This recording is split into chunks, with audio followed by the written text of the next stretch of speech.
What is up, everybody, and welcome to the All-NBA Show powered by FanDuel, America's #1 sportsbook. Get started with $150 in bonus bets if you win your first $5 bet at FanDuel.com/AllNBA. I'm your host, Adam Mares, and I'm joined by my esteemed colleague, Tim Legler. Legs, happy Monday to you. Some good games last night. I'm excited. Sometimes we don't get great games. Sometimes we get very interesting games. I think today we got interesting ones. Very interesting. Some teams that we've talked a little bit about but need more attention. I think we're going to get into some of those. Also, kind of a similar storyline in the two games we're going to talk about, mainly because the home team had control of the game at one point in the second half. Both home teams, the Milwaukee Bucks, Philadelphia 76ers, kind of felt like really good shape, to where if you didn't see the game and then you're watching it back, you're kind of going, well, when does this run come? That because, you kind of know the outcome if you didn't see it, but you want to watch it anyway. And you're like, well, there's got to be a run coming at some point.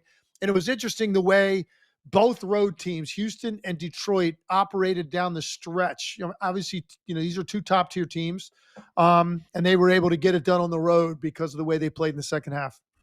I think they're two of the most interesting teams in the first 3 weeks of the season, both the Rockets and the Pistons, for a variety of reasons. So, yeah, we're going to break down both of those games. Pistons coming back over the Sixers on the road. We're also going to talk about Lenny Wilkens passing away. He's one of these guys, these legends of the game that predates me a little bit, but I know, Legs, you have a story on him and really can share some perspective on him and what he meant to the game. So we'll end the show with that today, which should be great. But we're going to start with our FanDuel breakdown of the game. We do this when we break down a game really in detail, and this is the one we want to do. We're going to do both of them in pretty good detail. But the Rockets got the win, 122-115 over the Milwaukee Bucks, and they did it because they scored 40 points in the fourth quarter, 72 in the second half of this game.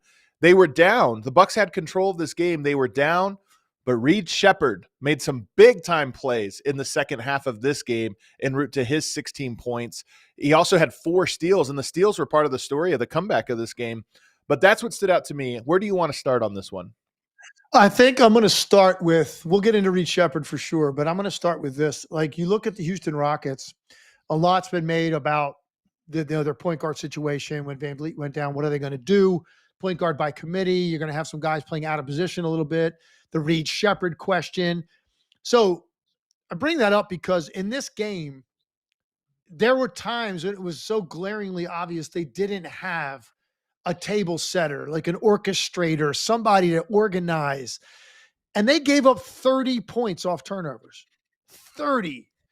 But there's one way to overcome that, and that's to get 20 offensive rebounds. They do that every game. They were the #1 offensive rebounding team in the league a year ago. I think they're even better this year.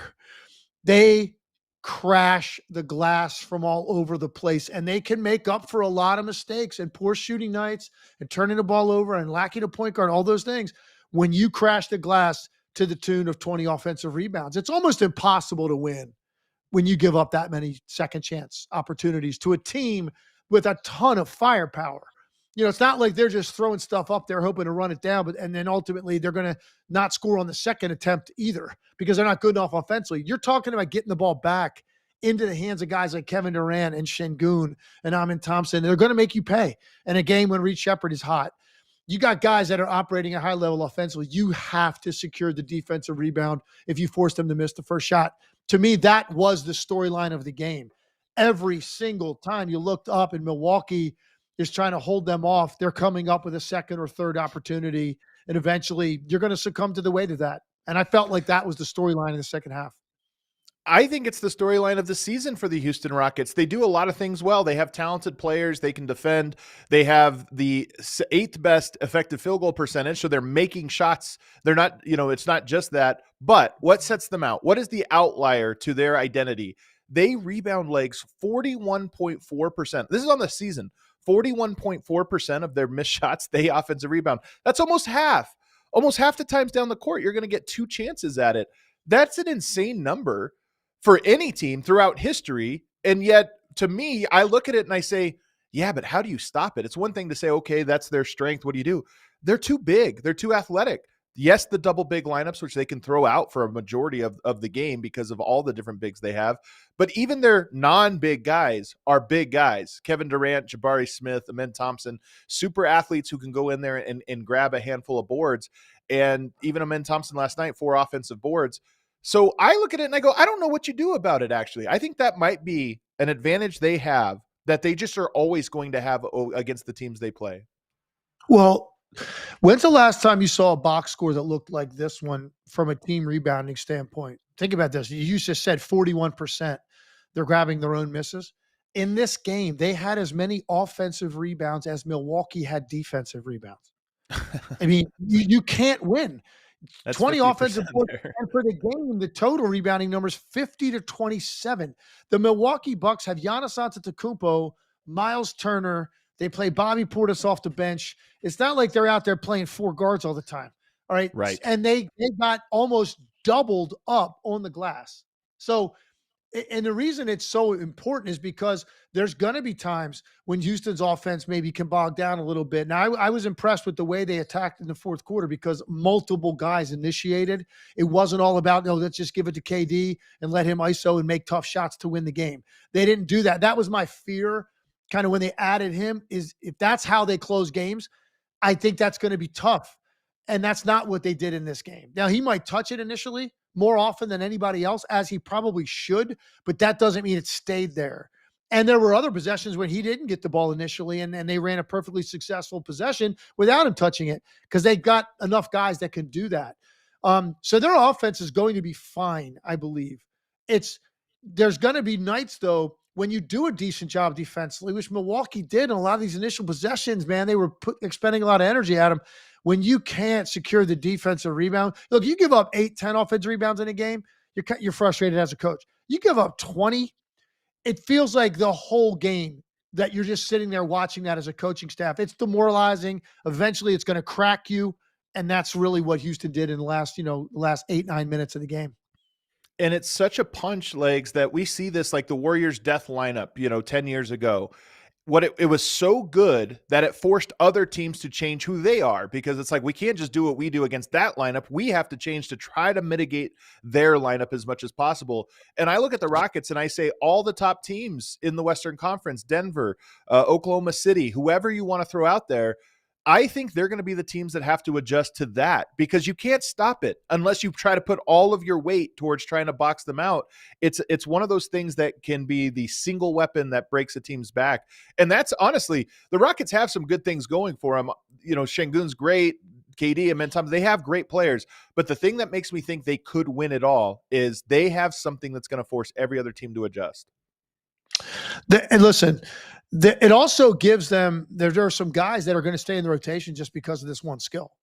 And they're unique in that way. Then that's basically what you're going to see out of Clint Capella, Steven Adams a lot. But you look at Tari Eason included in that mix, those 3 guys off the bench had 18 rebounds in 48 minutes.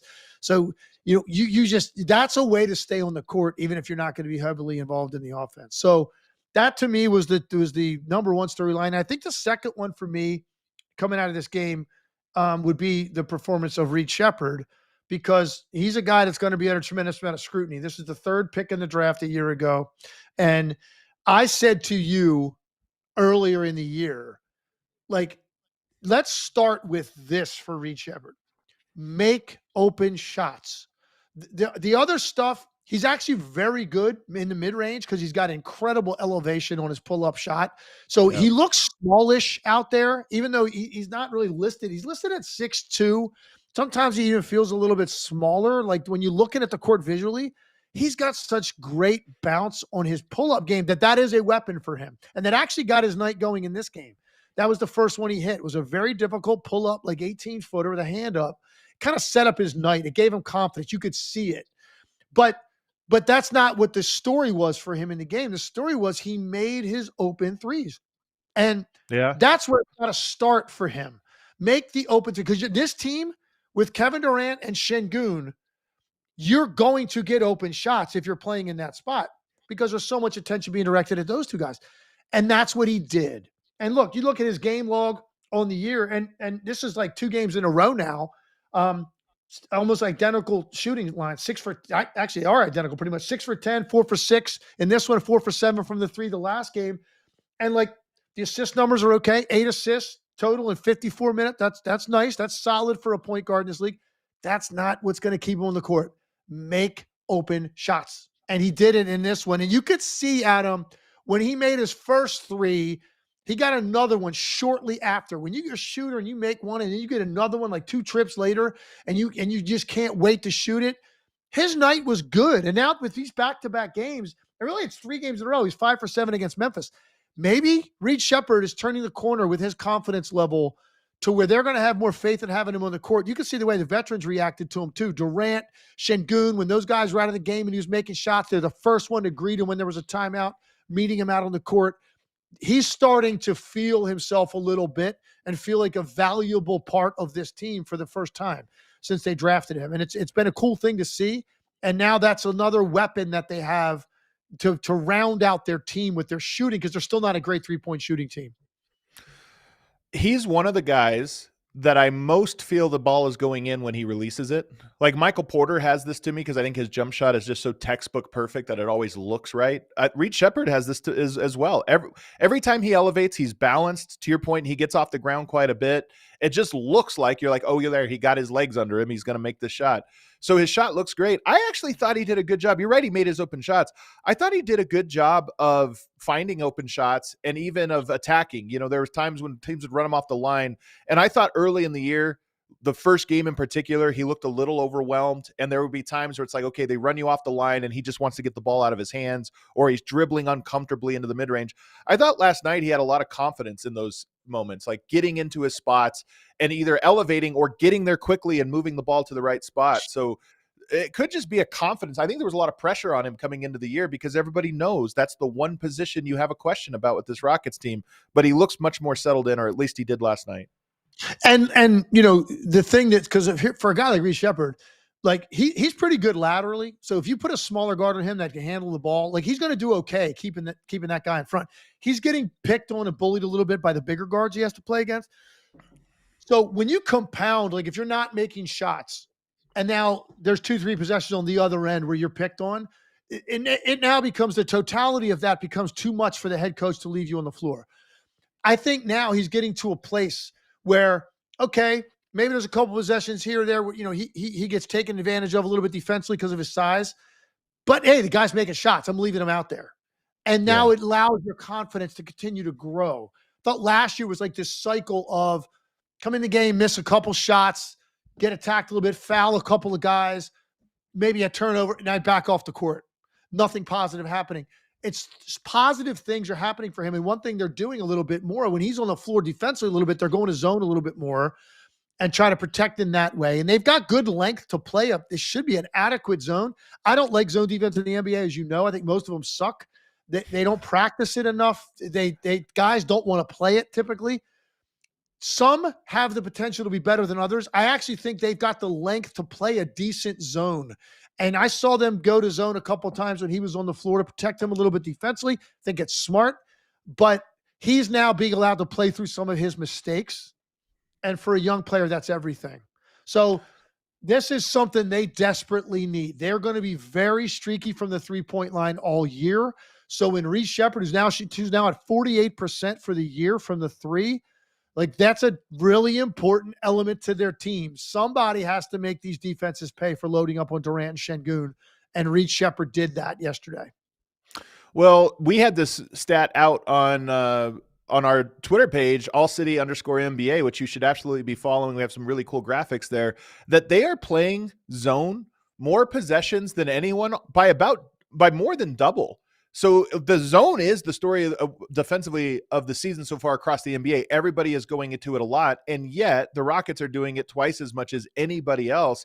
And a lot of it is, yes, they want to have their double big lineup. You're not going to be able to guard in space with that very well. You have Reed Sheppard out there. But to your point, they're perfecting it. It's a real weapon. And they dictate the shots that you get in that zone. That's part of the point of going to it, is you can kind of force, hey, we want these guys taking the shots.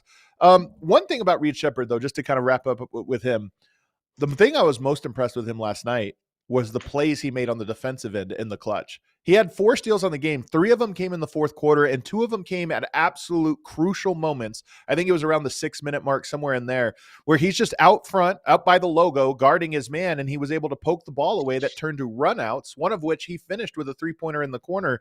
And if you're not a great defender, can you be a good defensive playmaker? That's what he was in college. I remember the scout on him was, but he'll still get his hand in here and get poke the ball from behind. He did that last night, and I thought it was the biggest reason they turned the game around is they got quick points off of those turnovers he created.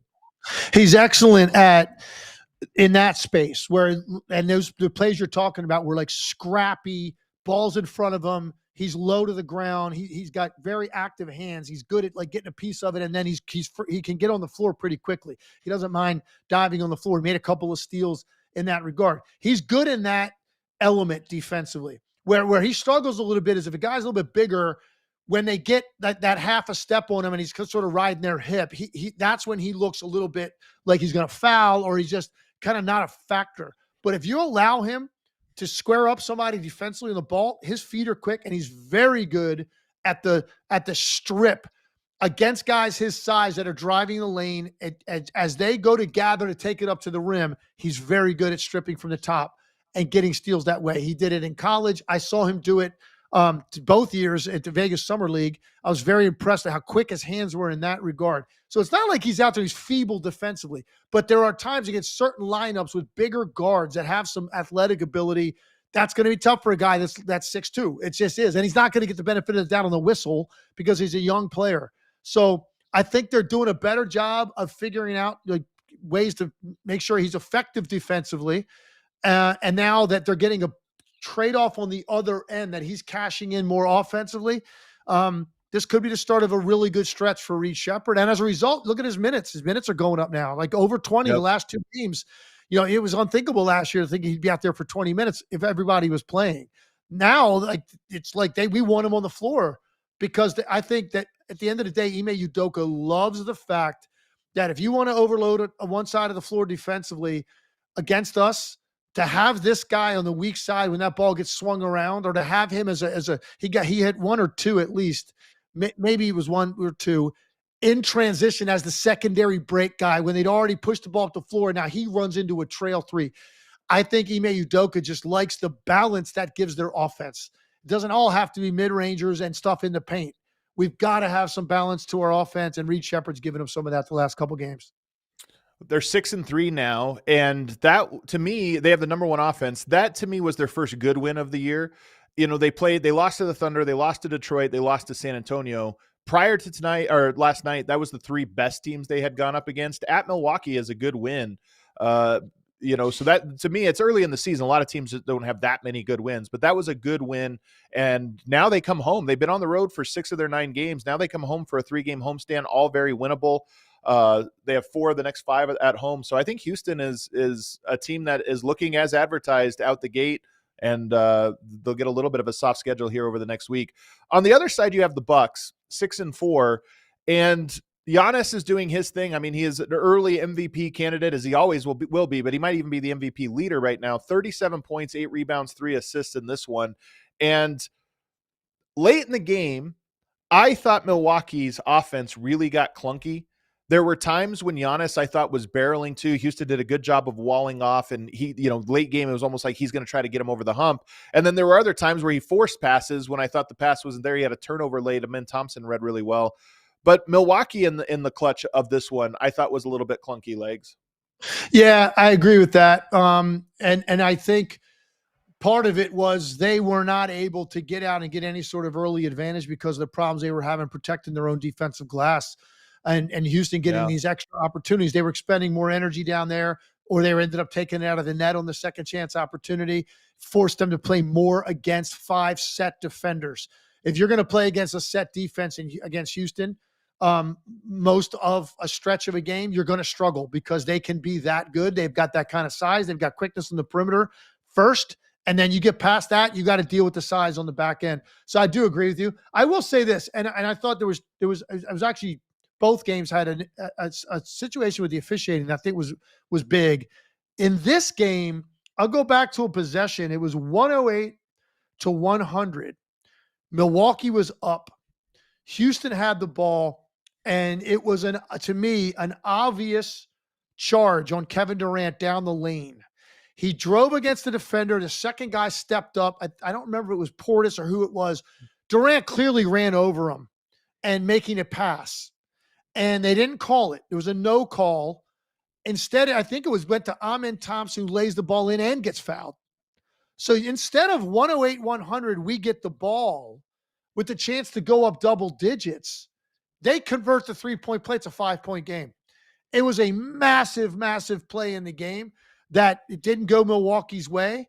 And now, again, a situation where now you're going to walk it up. You're going to play against this half-court defense. I thought Milwaukee's offense struggled in that regard against Houston late. And Giannis can only do so much, man. He's not going to be – and his free throw shooting surfaced, by the way, in this one again late. He missed 3 out of 4 free throws on a very important stretch in the game. It reared itself as it does from time to time. I'm not blaming him and the way this guy's played to start the year, but it was a factor in this game.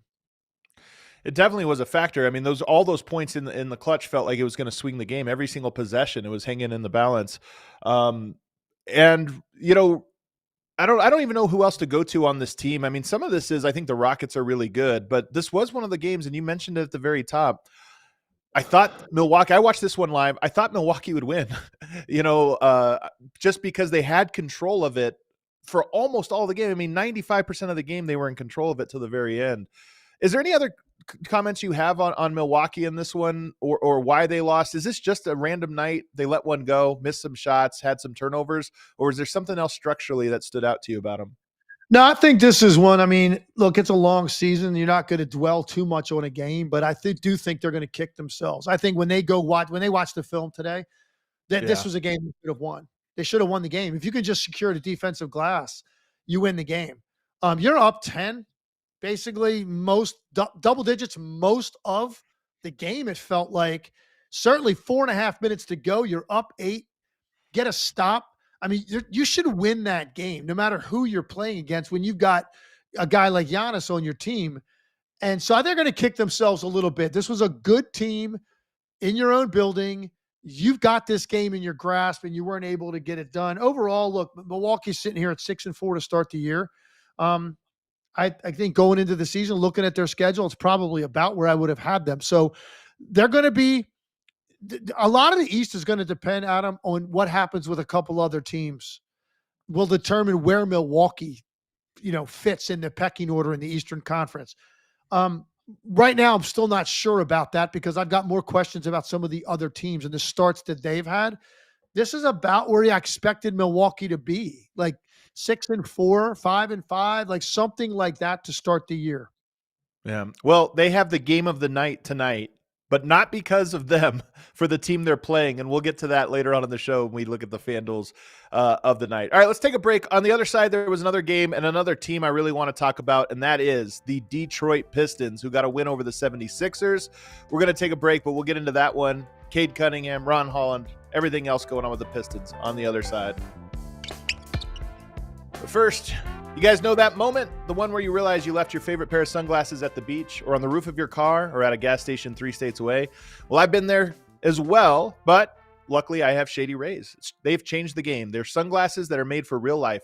Seriously good looking, polarized, durable, and not stupidly expensive. They have all different types. Sometimes you have summer beach sunglasses. You got winter ones. If you're a skier, they even have ski goggles that you can get there, polarized ski goggles. And the wild part is, if you lose or break them, even on day one, Shady Rays will send you a brand new pair. No guilt trip, just replacements. So now I can actually wear my sunglasses without fear at hikes, at concerts, on a boat, wherever. Shady Rays is eyewear that has your back. We've teamed up with Shady Rays to bring you an exclusive offer. Head to shadyrays.com and use the code AC35 for 35% off your polarized sunglasses. Try for yourself the shades rated 5 stars by over 300,000 people. Also want to tell you guys about FanDuel, NBA season is rolling. FanDuel is your home for live betting. If you missed the start of a game and want to ride the hot hand, FanDuel has live bets on everything from who will score next to fourth quarter comebacks. You could have made a boatload on 2 fourth quarter comebacks last night. Plus, you can even combine your live bets into a same game parlay for a shot at a bigger payout. However you want to play, now is the perfect time to join because FanDuel is giving new customers $300 in bonus bets if your first $5 bet wins. Just visit FanDuel.com/AllNBA. Make sure you use that link, FanDuel.com/AllNBA, to sign up today. Play your game with FanDuel, official sports betting partner of the NBA.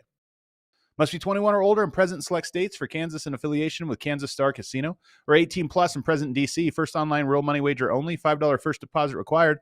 Bonus issued as non-withdrawable bonus bets, which expire 7 days after receipt. Restrictions apply. See terms at sportsbook.fanduel.com. Gambling problem? Call 1-800-GAMBLER or visit fanduel.com/RG. Call 1-888-789-7777 or visit ccpg.org/chat in Connecticut or visit mdgamblinghelp.org in Maryland. Hope is here. Visit gamblinghelplinema.org or call 800-327-5050 for 24/7 support in Massachusetts, or call 1-877-8-HOPE-NY or text HOPE-NY in New York. All right, back here, segment 2 of the All NBA show. Myself and Tim Legler. We're live every Monday, Wednesday on this show. Tim joins on Fridays, so you want to make sure you're subscribed so you don't miss any of our breakdowns. We're always breaking down the games, the actual games that happened the night before. Let's look at another great game from last night. The Pistons come back 111-108. They did it with a 34-21 run in the third quarter after trailing, and then they closed it out with some clutch play from Cade Cunningham, 26 points, 11 assists in this one, 9 of 20 shooting. He struggled early. I think he started 1 of 9 in this game, if I recall, and then he really got it going down the stretch where he just made smart play after smart play, Legs. He controlled everything for them, and it was nice to watch a guy read every situation the right way. If you look at the way he kind of operated the fourth quarter, some of it was, give him an opportunity to operate in a one-on-one space. He takes advantage of that. He had a big-time power dunk on one of those moves, so he finished athletically with force at the rim on a three-point play dunk. But it was actually, to me, more about the reads he was making when he was seeing that second guy come his way. They were running a second defender at him most of the fourth quarter of this game. And he's got such a way of playing under control, and it's at a slow pace where he's seeing everything. It's very difficult to be effective running a double team at him because he's never out of control. His head isn't down. He's not going super fast, like getting ahead of his skis. So where you can now run a guy into traffic and trouble, and all of a sudden now they're back on their heels and they throw the ball away. He's just playing at this very controlled, measured pace, waiting. He knows when the double teams are coming out of the spin. He can see it coming at him if you want to run somebody out on him as he's facing the basket. He's so big and methodical. Like, he can see wherever the ball needs to go. They did a great job of flashing someone to the middle of the floor on all of those double teams, and then they operated from that. And sometimes it was Asar Thompson. Sometimes it was Duren. It didn't matter who it was. If they flashed to the middle, they caught it. You had number advantage there at the rim. It was either going to be something attacking or maybe a kick out to the opposite side, 3 for Duncan Robinson or something like that. They just totally controlled what was going on that end of the floor. Philly could not affect them, and Cade Cunningham was the biggest reason why. And that big third quarter, they wiped out a 10-point deficit coming out of the locker room in about 4 minutes. So now you're back to even with, 18 minutes to go, quarter and a half to go, you're back to even. And Philly still had moments where they took, again, a 2-possession lead, but they couldn't hold it ultimately. And Detroit just was much better offensively with the game on the line in those big moments than Philly was. They controlled it. I think, to your point, Philadelphia made some shots. They made some plays, impressive plays, but the Pistons were methodical in kind of getting what they want.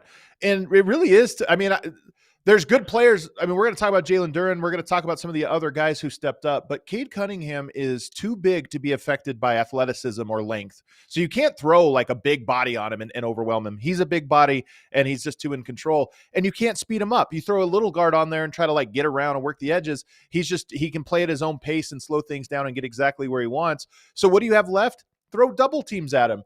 And it did work for a while there. I thought for a while that the double teams were working, but as the game got later, gets into the second half and into the fourth quarter, he just got to wherever it was that the team needed him to get to and made the play that he needed to get.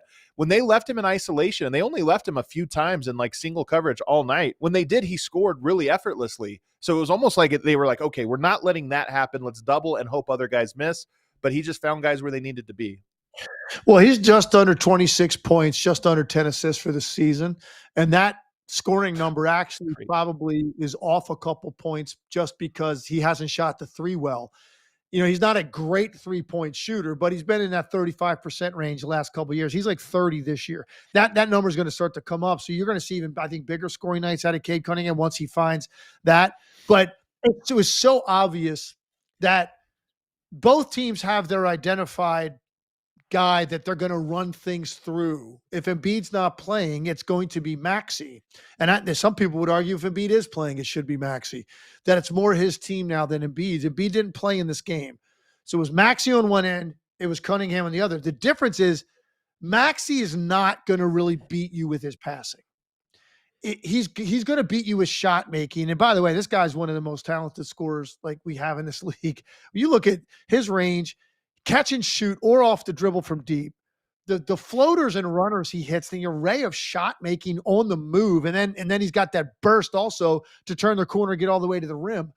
The guy can flat out score against any defense, but if that's what you have to go to at a certain spot, it becomes tougher for him because he's not going to be a threat to make a play the way Cunningham is, because Cunningham's a much bigger guard that is playing a different style, and he's more of a floor leader for his team. Maxey's this explosive scorer, and that's what Philly was going to have to try to do late in the game, and there's only so much. He gets a three up at the buzzer to tie it, and it was a very difficult shot, kind of drifting and floating, and that's what they were going to go to, like trip after trip. Please score so we have a chance to win the game, whereas Detroit felt more like a balanced attack. It felt more like a well-rounded team with a clear defined leader who can make the right play no matter what that happens to be on a given trip. That's kind of what it felt like to me in the fourth quarter. The thing about Detroit is there's a handful of teams, Houston's one of them, where I feel like the league it's adjusting to the new style of play. And what you're getting are these longer, more athletic players doing things that were reserved for smaller players. Maybe 8 years ago as the league was shifting to this more pace and space era. You look at them, Cade Cunningham, huge. Asar Thompson, huge and super athletic. Ron Holland has great length. Duncan Robinson has length. Jalen Duren as strong as anybody in the league. Then you add people like Karis LeVert who have great length. They just have length for 48 minutes. And I think this is a sneaky thing. I mean, right now, defensively has been the story for them.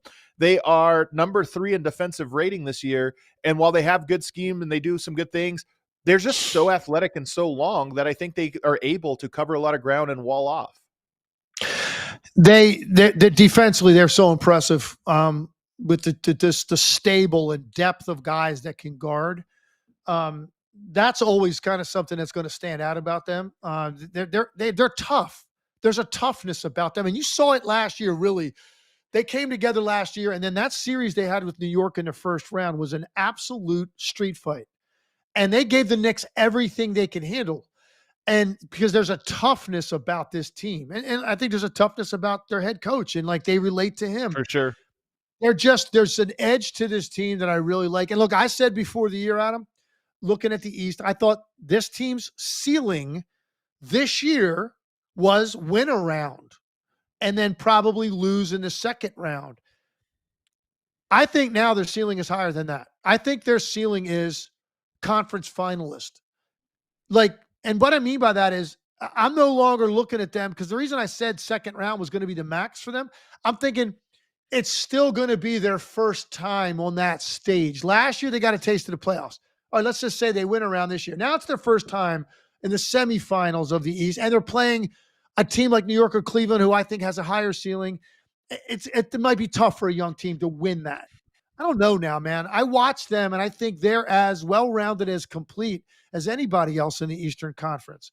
Like this 8-2 start, that's not something, they got out of the gate quickly. No, they're a really good team that's balanced, and they defend every night, and they're mentally tough. So I think now their top level has gone up a little bit in my mind of how this could all play out for them. I agree with you. And they even have moves. I think they're one of the teams that you have your eye on to make a midseason move because they have tradable pieces. In particular, Tobias Harris is expiring, that they could move.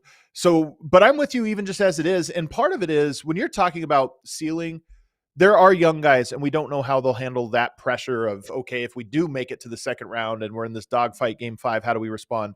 But I think Cade Cunningham's going to respond great. And here's the thing. This is a small point and it's kind of a silly one. He carries himself like a guy that has confidence. Sometimes you can tell when a guy's a little nervous. In the clutch, he's just so calm. He finishes plays and he almost has this little strut to him, not like an arrogant one, but just this one of like, yeah, man, I knew I did exactly what I wanted to do. So I'm with you. I just have so much faith in Cade as this like guy who's mature beyond his years and already has all the skills. But yeah, let me ask you about Ron Holland and some of these other guys, because Ron Holland had a tough night shooting last night, but he's one of the guys that I think is an X factor for them, both long-term and even this year. How do you break down his game? What do you think of him? And last night, 3 of 15 from the floor. He couldn't throw the ball in, but he is a scorer. He can shoot the ball. What do you make of him? Yeah, I mean, look, he's one of those guys that's been playing at a certain level and finding ways to score without being able to shoot outside of 15 feet like his whole life. And he's just one of those guys that just knows how to find his opportunities. Now, if he ever can put that together, if that ever becomes a piece of him, and you could say the same thing about Asar Thompson or Amen Thompson. Like, obviously, if you're that athletic and quick off the dribble and you can add the ability to at least be played honestly out there, it's going to open up a lot of driving lanes for you. It's going to open up just opportunities to be on the floor because it's when they miss 3 or 4 in a row, when they're being left, basically. That's when it kind of really stands out. He's going to have nights like that right now because it's just not his game. I'm just impressed with the fact that he still finds ways in 23 minutes a night. He's not even playing half the game. He's almost at double figures. He still finds ways to get it done where he puts the ball in the basket, even though he's not really a threat from out there. Very athletic, very, very long and good with his hands. Defense, like he's one of those guys I watch defend up the floor. Oklahoma City has a number of guys like this. And that's why they're so good defensively, because they have more than one that can slide their feet and be active with their hands at the same time. That is a really hard thing to do. Most guys are one or the other. You're either like really quick laterally, but you're not going to be like affecting the ball while you're sliding against a quick player. Those guys, like Ron Holland, he can do both. And it creates this added level of pressure on a ball handler, because it's one thing for a guy to beat you to the spot and turn you. Okay, a lot of guys can do that, and you can deal with that as a ball handler. Go between the legs, spin, behind the back, change direction up the floor. But when you also have to be really worried about ball security because they're flicking at the ball, they're constantly poking and reaching their hands without losing their balance, where now you can just go by them. It's a very unique thing to be able to do defensively, and Holland could do that. The other guy, when we talked a little bit about him last week, just briefly when we talked Pistons, but Jalen Duren, he's so hilarious, man, and just how strong he is. He had 16 rebounds in this game, and he's one of the guys that is just so good at owning the space, like on rebounds. If he gets to the spot he wants, and he's so strong, he's going to hold you off. And him and Cade have a really nice synergy. They seem to both. They've been playing together now for a while, and you can tell that they have a nice chemistry to them. I look at that and say, man, Cade Cunningham, Asar Thompson, Jalen Duren, that's a heck of a big three, and you still have Jaden Ivey to add to it. Not that many teams have 3 guys in the same age range that are at that level. And that's why I think this Pistons team, the future is very bright for them. And I also want to say, we got to give them credit, because this is 2 years in a row they've done this. Like last year, coming off that disastrous season, when they were basically a laughingstock at one point during that year, 2 years ago, they go out and they add shooting. Tim Hardaway Jr., Malik Beasley, Tobias Harris. Totally changes the balance in their offense when they didn't even have to be guarded at the 3-point line the year before. Changed everything. Well, now you got the situation with Beasley, very much status up in the air because of the situation he found himself in. Tim Hardaway Jr. moves on. They go out and they add Duncan Robinson and Karis LeVert, and Duncan Robinson has started every game for them. And he's a guy at times I thought became an afterthought in Miami, because of the emergence of Max Strus. Duncan Robinson got all that money in Miami for a reason, because the guy flat out doesn't really miss a lot of open looks, and he's long, so you can get him off. It's not even like you got to just leave the guy. He can shoot contested ones because he's so damn tall. So they go out and they address it. They lose 2 shooters. That's okay. Let's go out and add just a scorer off the bench in LeVert, who's more of a scorer than a shooter, and then this pure shooter, and put him in the starting lineup and let him round out the starting lineup to give these athletes that we have even more space. And it's worked out pretty damn well. He's over 40% from the 3-point line, has started every game, and has played very well for them. And it gives them a threat that makes the game easier for other guys to be able to get to the paint and get to the rim.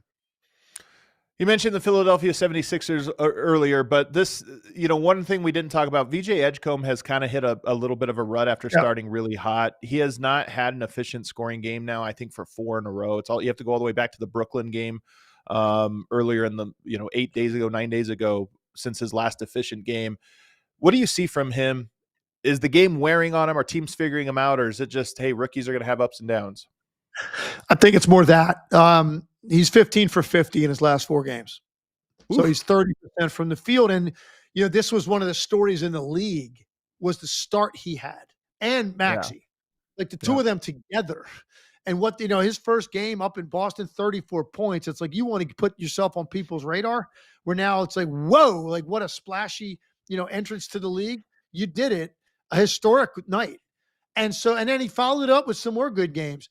And now it's like, he's now getting the attention that some guys work 2-3 years to get in terms of opponent preparation.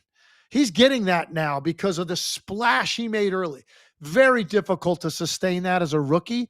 He's going to have other stretches this year. Well, he'll have a 5-game stretch, probably sooner than later, where he averages 23, 24 points a game and does it efficiently. This is one of the down cycles, and rookies, all of them, go through it. He's just getting more attention now than he got going into the season, because he put people on notice that this is like a guy with crazy athleticism that can also shoot. That's a pretty big dual threat. He got out of the gate. Everybody was focused on Maxey and Embiid when he played. This guy got off to a sneaky hot start. Now it's like, okay, wait a second. Particularly the nights Embiid doesn't play. Now it's okay. We know we got to do with Maxey. And there's only so much you can do with a guy that quick and that good anyway. Let's limit this guy, because he's a big part of their offense and he's a rookie. And I think he's dealing with some of that right now. And he's going through a little bit of a downturn here in his scoring and his efficiency. Not worried about him. He's the real deal. He's going to end up having a very, very good year. And he's going to have a long career scoring a lot of points in this league. But this is what rookies look like a lot of times.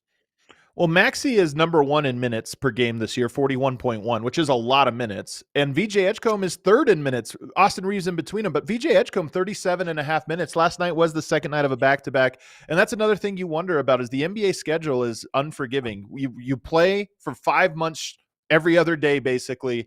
And some guys, you just see, like, he's such a super athlete, but it is even possible that minute total is affecting him a little bit. We'll just have to kind of monitor it over this next little bit. But yeah, 76ers, I have the kiss of death. I don't know if you know this. Last week when we were doing our, I took Walker Kessler as my guy I was really liking. He's out for the year. I said Sixers, I was buying stock. They haven't won since. So I gave him the kiss of death, Legs, unfortunately. Well, look, man, here's the deal. All right.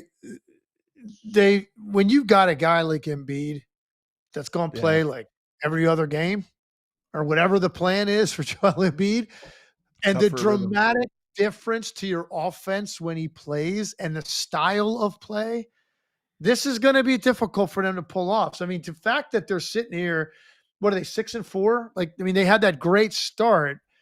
They're coming back to earth a little bit, and it's just going to be a tough thing to navigate. It's almost like watching 2 different teams entirely when he plays. It completely is. And think about how many teams have ever really pulled that off successfully. And that's not even including when you're going to incorporate Paul George into the mix. It's another guy that hasn't even played.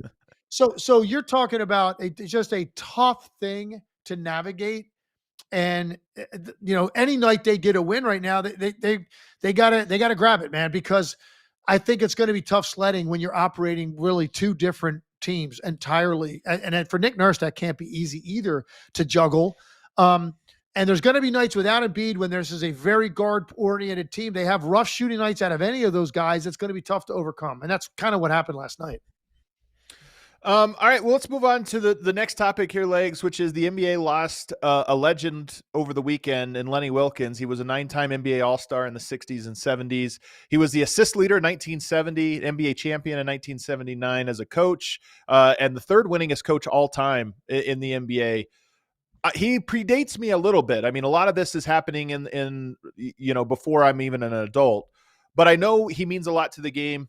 What was your interactions with him and what can you tell us about him?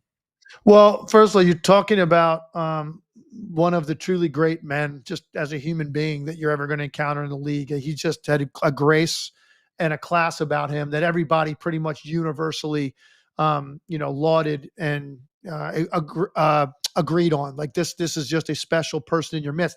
I had an interesting interaction with Lenny Wilkens. So go back to my very first NBA experience. Very first one was summer camp with the Cleveland Cavaliers, right out of LaSalle. Lenny Wilkens, head coach. Now, he wasn't coaching their summer team, but he was there the entire time. So now they make decisions at the end of it.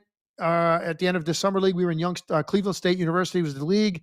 We were there for like 2 weeks. It ends. And then Lenny Wilkens is very good friends with my agent at the time. And they have a conversation, and Lenny Wilkens tells me, like, we're not going to have him back to veterans camp. So I didn't crack that cut. And he comes and he has this very personal conversation with me and just tells me, look, there's not an opportunity here. But best of luck with everything. Really classy thing to do. Like, took the time personally to deal with me. And I remembered that. Fast forward to 1996.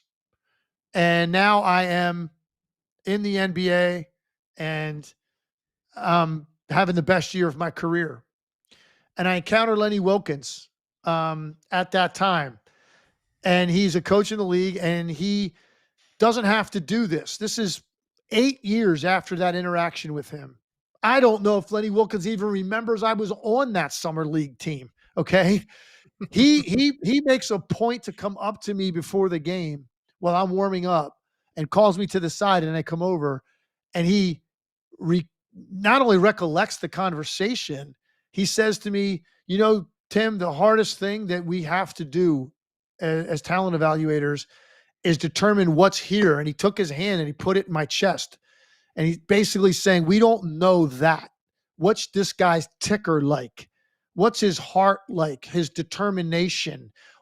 That's what they don't know, particularly when you get a guy for a very short period of time like that, a couple of weeks. You can see a guy's game and you're trying to project, does this work for us or whatever, or even be an NBA player. They don't know that. And that's basically what he said to me. And he goes, and obviously you got a pretty damn big one in there beaten, and we didn't know it. And I just want to tell you how proud I am of you and how happy I am for your success. And at that, I was leading the league in 3-point shooting at that time when he came up to me, and it was just really cool, man. I just never forgot that this guy, cool. This legendary coach, Hall of Fame player and Hall of Fame coach, pulled off both Hall of Fame careers at both levels, would ever remember that interaction with me as some dude that just passed through their summer camp when I was right out of college.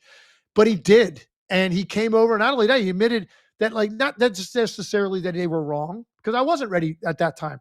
But the fact that most guys have big egos in that league would ever even acknowledge that. The fact that he did it, it really had a major impact on me. And I felt really good that day, man. Like validation, like, man, that feels really good. A guy on this level that, he remembered that, and I was able to prove somebody wrong that maybe thought I wasn't going to be a good NBA player. So that was my Lenny Wilkens story, and he had a major impact on me in both of those conversations at different times in my life. That's a pretty cool story, Legs. There's very few players and coaches or just people who are the through line from almost the very beginnings of the NBA all the way till very recently. And he's one of them, and we're losing him.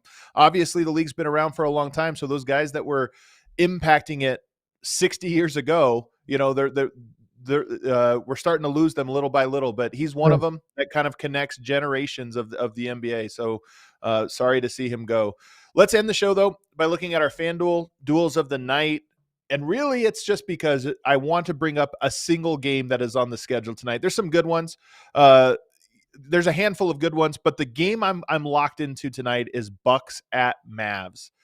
The reason I'm locked into this one is the Mavs are having a total disaster season after a total disaster last 8 months. And I don't know, Legs, but tonight, I mean, we've seen our colleague Mark Stein has been recording that, the Nico Harrison relationship with Dumont is starting to sour. You stuck through the entire offseason with all of the fan backlash that happened to the Luka Doncic trade. You think maybe that's going to fade away and go away.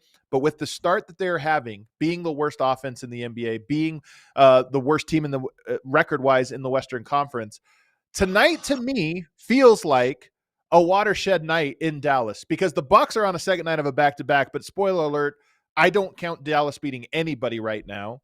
And if they look as bad as they have over the last handful of games, if they look that way tonight at home, I just want to see how that crowd reacts to that. Listen, I don't know necessarily that because it's the Bucks. There's not as much of a personal element to it. Yeah, I hear what you're saying. So I don't know if I agree that tonight will be the night that it's pounded home because I almost feel like that's already happening on a nightly basis. Sure. Because not only are you sitting there dealing with another Anthony Davis injury, he's not playing. You also are sitting back watching Luka do what he's doing for the Lakers right now. And look, I don't know if Luka Doncic would have committed the way that he did. By the way, that wasn't just talk. I saw the guy in person last week. I'm going to see him again Wednesday this week. He does look different. He's moving different. He's quicker. I talked to him before the game last week and I said, what to you feels different the most? He said his stamina. There's no comparison. So my point is, would that have happened anyway in Dallas if he got criticized for being out of shape or whatever? And did it take something like this? Did it take this? Did it take a guy on this level, with this level of talent, with this big of an ego, this age to get traded to be that cold water bucket dumped over your head moment where you go, holy hell, man. I got to get my act together and max out who I am and take this more professionally.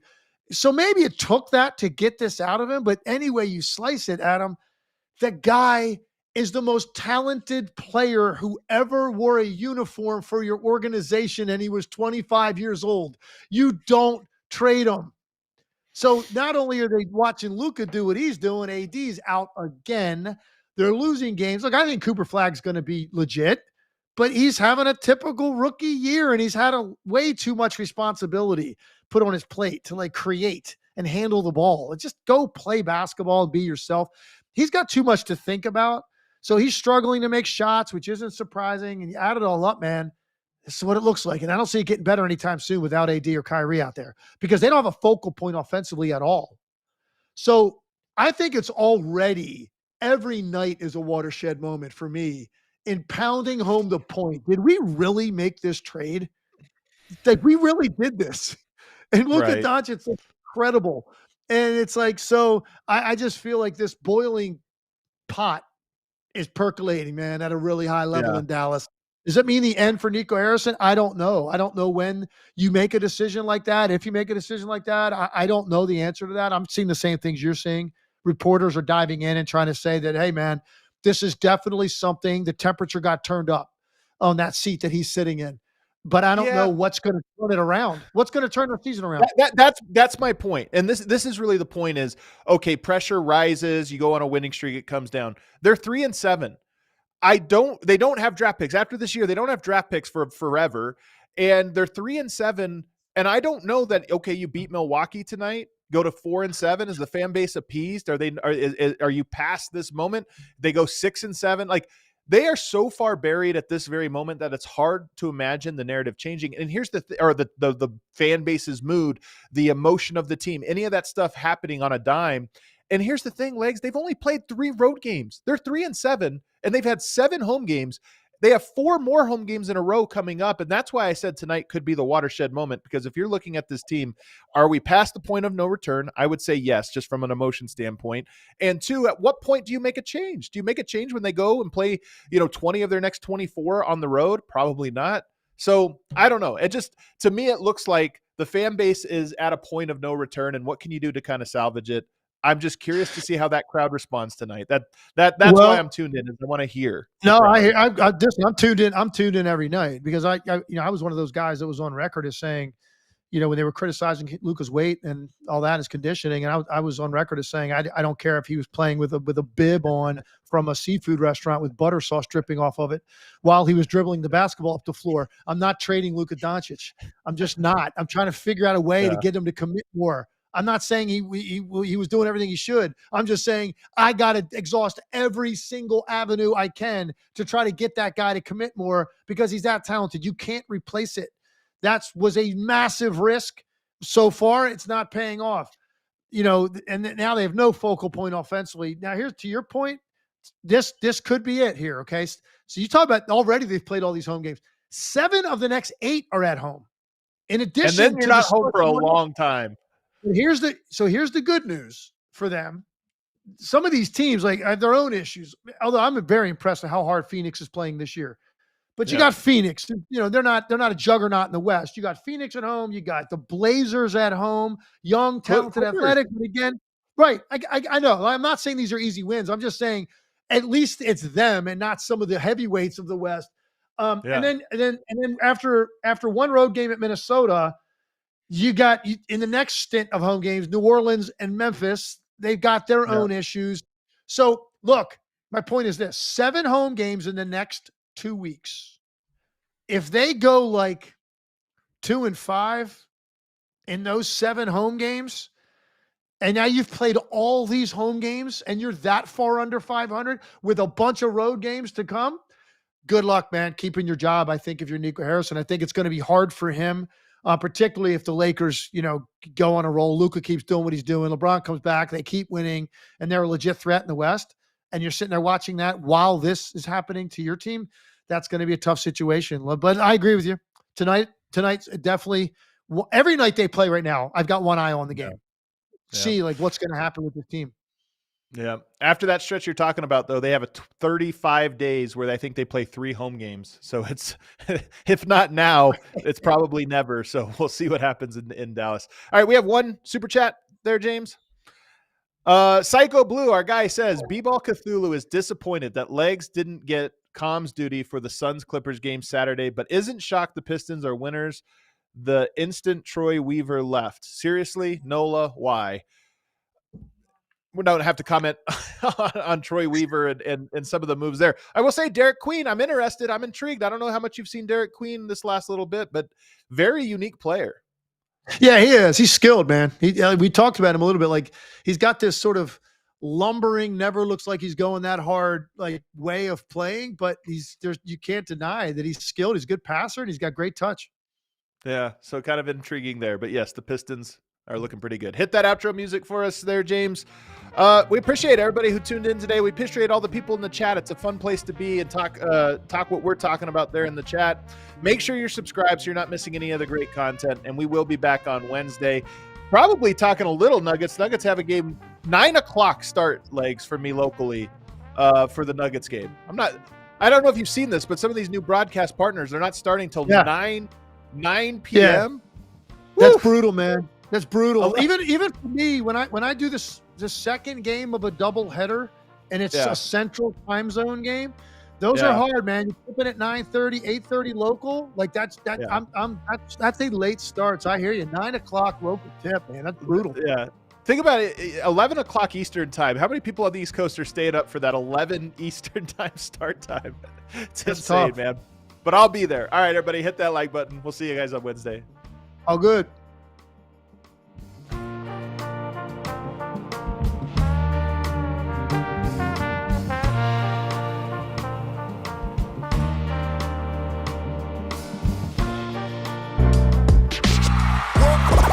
All silly like the mayor.